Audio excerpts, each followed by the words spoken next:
हमारे प्रधानमंत्री श्री नरेंद्र मोदी जी द्वारा जिस तरीके से नया कानून लाया गया है, जिसमें हमारे गृह मंत्री श्री अमित शाह जी का भी बहुत बड़ा योगदान है, और इस बात के लिए ये पूरा देश उनको धन्यवाद भी देता है, बधाइयाँ भी देता है। और इस वीडियो के माध्यम से मैं भी अपने सभी दर्शकों के साथ पूरे भारतवर्ष को इस नई शुरुआत के लिए बहुत बहुत बधाइयाँ देता हूँ, क्योंकि ये एक नई शुरुआत है। ये इस देश का पुनर्जन्म है। पुनर्जन्म क्यों है? क्योंकि ये संविधान देश की आत्मा है।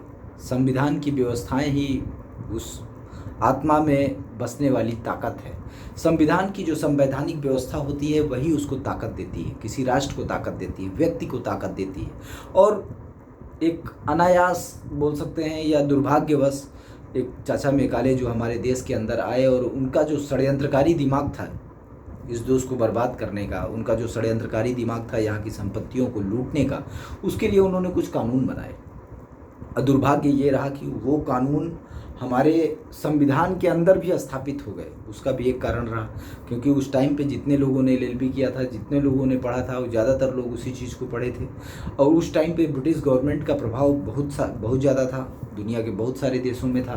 तो जो चीज़ें हमारे अगल बगल होती हैं, स्वाभाविक होता है कि उनका हमारे ऊपर प्रभाव होता है, और हमारा उनके साथ एक समन्वय भी हो जाता है।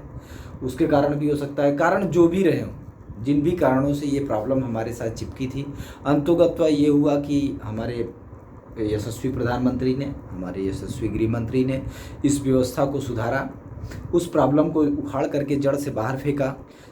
अब हमारा देश एक नई दिशा में चलने के लिए रेडी है, एक नए सदन के साथ, एक नई उमंग के साथ और एक नए संविधान के साथ। ये नया विधान हमारे लोगों की रक्षा करेगा। हम उम्मीद करते हैं कि इस नए संविधान के माध्यम से हमारे लोग सुरक्षित होंगे, हमारे लोगों का सम्मान सुरक्षित होगा, उनका जीवन सुरक्षित होगा, उनके जीवन में बदलाव आएगा, देश की व्यवस्था में बदलाव आएगा, देश के विकास की प्रक्रिया तेज होगी।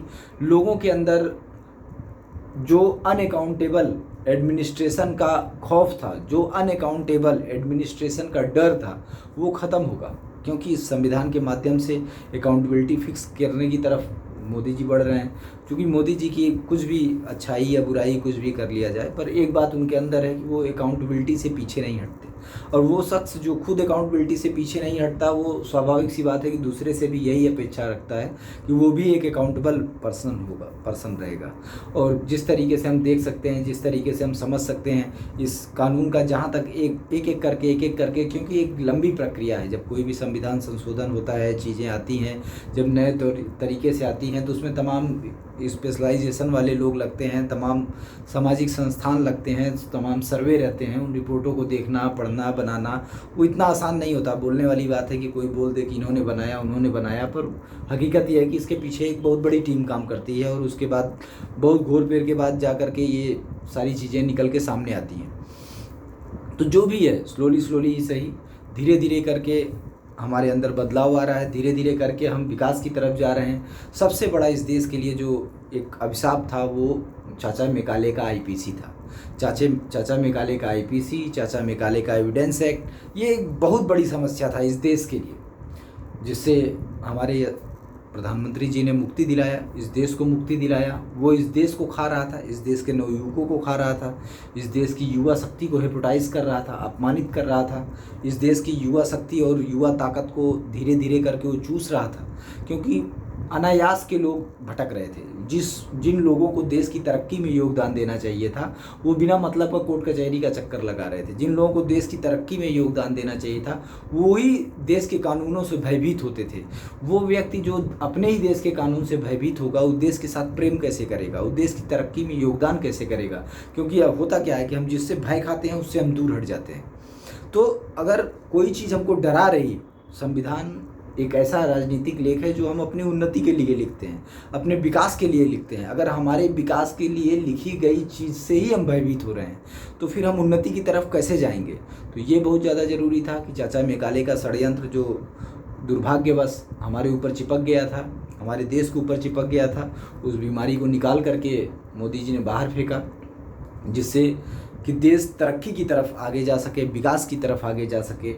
एक विकासवादी व्यक्ति की अवधारणा उसके कृत्यों में कहीं ना कहीं हमेशा नज़र आती है। मोदी जी की भी प्रवृत्ति है विकास की, डेवलपमेंट की, आगे बढ़ने की। उन्होंने इस देश का हर तरीके से डेवलपमेंट किया, चाहे वो हथियारों के मामले में हो, चाहे वो इंटरनेशनल कूटनीति के मामले में हो, चाहे दूसरे देशों के साथ संबंध के मामले में हो। क्योंकि पहले अक्सर ऐसा होता था, अब किसी को अच्छा लगे या बुरा लगे, पर एक बात तो मानना पड़ेगा कि आज दुनिया में लोग इंडियंस को इज्जत की नज़र से देखते हैं।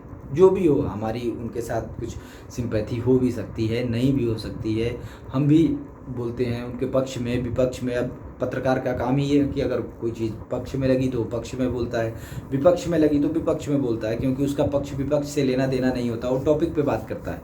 तो जो टॉपिक गलत लगा तो गलत लगा। अभी इधर से भी हम लोग भी बोलते थे हमेशा पुलिस चार्टर लाने के लिए, कोर्ट चार्टर, क्योंकि नहीं था, ज़रूरी था। अब वो आ गया तो हम उस बात के लिए उनको बहुत बहुत बधाई देते हैं और आभार व्यक्त करते हैं। उसे बोलना तो नहीं चाहिए क्योंकि वो इस धरती को माँ मानते हैं और वो खुद स्वयं भी कहते हैं कि ये उनका कर्तव्य है कि वो इस मिट्टी की सेवा करें और इस मिट्टी के लिए कुछ करें। हम भी इस मिट्टी को अपनी माँ मानते हैं और हम भी इसीलिए लगे रहते हैं कि हम भी इस मिट्टी की सेवा करें और कुछ करें। इसीलिए हम हमेशा आवाज़ उठाते रहते हैं। होता क्या है कि अक्सर जो हमारे बड़े लीडर्स होते हैं, कभी कभी उनके पास बहुत सारी जिम्मेदारियां होती हैं, तो कुछ चीज़ें उनके दिमाग से हट जाती हैं। उनके पास जो टीम होती है, हर टीम को अपना काम ज़्यादा ज़रूरी लगता है। तो ऐसा भी हो सकता है कि कभी वैसी टीम नज़दीक ना हो या वो टीम पूरी किसी और काम में लगी हो और उनका दिमाग इस चीज़ पे न जाए, क्योंकि उनके ऊपर बहुत सारा बर्डन है। हमारे पास एक चीज़ नज़र आता है कि हमारे पास एक प्रॉब्लम है और ये प्रॉब्लम बड़ी है, पर जब हम उस जगह पर पहुँचते हैं तो हम महसूस करते हैं कि उससे बड़ी बड़ी 1000 चीज़ें हैं, पर वो जो एक चीज़ हमको बड़ी लगती है वो भी बड़ी ही है। इसलिए वो उनके कान तक पहुँचे, वो काम करने का कार्य हमारा है, जनता का है, सामाजिक संस्थानों का है, पत्रकारों का है, मीडिया का है। चाहे वो कोई भी प्लेटफार्म हो, चाहे प्रिंट मीडिया हो, चाहे सोशल मीडिया हो, चाहे जो भी हो, टीवी मीडिया हो, कोई भी मीडिया हो, उसका वो काम होता है कि वो अपनी बात को लीडरशिप तक पहुंचाए, ऊपर तक पहुंचाए, जनता की बात को पहुंचाए, जनता को जहां प्रॉब्लम लग रही है उस चीज़ को ऊपर तक पहुंचाए। और सबसे बड़ी बात यह है कि उन्होंने इस चीज़ को महत्व दिया, उन्होंने इस चीज़ को स्थान दिया। मोदी जी ने इस चीज़ को स्पेशली स्थान दिया कि जनता के मन की जो आवाज़ थी कि इस मेघालय के आईपीसी को ख़त्म किया जाए, अंग्रेजियत को समाप्त किया जाए। अंग्रेजियत को समाप्त करने का जो काम मोदी जी ने किया, उस बात के लिए मैं स्पेशली पर्सनली उनको धन्यवाद देता हूं और उनके प्रति आभार व्यक्त करता हूं। अपने गृह मंत्री जी को भी मैं आभार व्यक्त करता हूं कि उन्होंने अंग्रेजियत को समाप्त करने का कार्य किया, अंग्रेजियत को मिटाने का जो कार्य किया, उसके लिए मैं उनको आभार व्यक्त करता हूं।